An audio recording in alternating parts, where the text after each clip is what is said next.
ایک بھائی نے کویسچن کیا تھا کہ اگر کوئی ہمارے سامنے کوئی کلمہ کفر کہے تو کیا ہم پر واجب ہے کہ اس کو بتائیں اور اس سے تجدید ایمان، اور اگر شادی شدہ ہے تو تجدید نکاح کروائیں، یا بس اتنا ہی کافی ہے کہ ہم دل میں اس کو برا جان کر اس کو کافر سمجھتے رہیں؟ دیکھیں، اگر تو آپ کو یقین ہے کہ میں اس کو بتاؤں گا تو یہ سمجھے گا، اصلاح قبول کرے گا اور تجدید ایمان اور تجدید نکاح کر لے گا، تو آپ پہ فرض ہے کہ اس کو بتائیں۔ اگر نہیں بتائیں گے تو آپ بھی گئے۔ وجہ یہ ہے کہ اگر آپ نہیں بتا رہے، حالانکہ آپ کو پتہ ہے وہ قبول کرے گا، تو آپ گویا کہ اس کے کفر پر راضی ہو گئے۔ اگرچہ اگر میں آپ سے پوچھوں کہ آپ راضی ہیں تو آپ انکار ہی کریں گے، لیکن آپ کی ظاہری علامت بتا رہی ہے نا کہ جب آپ کو پتہ ہے وہ اصلاح قبول کر لے گا تو کیوں نہیں بتا رہے؟ آپ اس کو بتائیں تاکہ بیچارہ کفر کی دلدل سے باہر نکلے۔ اس کا مطلب ہے آپ اس کے کفر پہ راضی ہیں، تو پھر تو آپ بھی گئے اور آپ کو تجدید ایمان تجدید نکاح کرنا پڑے گا،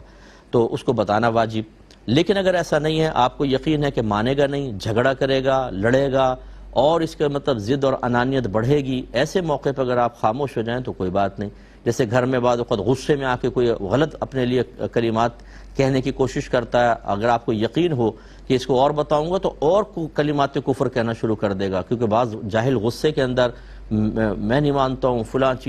چیز ٹھیک ہے، ہم تو کافر ہی بھلے، اور اس طرح کے جملے کہتے ہیں۔ تو ایسے وقت میں اگر تھوڑا بھی سمجھانے کی کوشش کریں تو اور طیش میں آ کے مزید کلمات کفر کہتے ہیں۔ تو بعض اوقات تو کفر اختلافی ہوتا ہے جس سے انسان مرتد نہیں ہوتا، لیکن جب آپ طیش دلا دیتے ہیں تو وہ ایسے جملے بھی کہہ دیتے ہیں جس سے کفر اتفاقی ثابت ہوتا ہے اور مرتد ہو جاتا ہے آدمی۔ ایسے موقع پر خاموش رہنا بہتر ہوتا ہے کہ خاموش ہو جائیں، اس کا غصہ ٹھنڈا ہو جائے، پھر اس کو پیار محبت سے سمجھائیں اور اسے تجدید ایمان اور تجدید نکاح کی طرف لے کر آئیں۔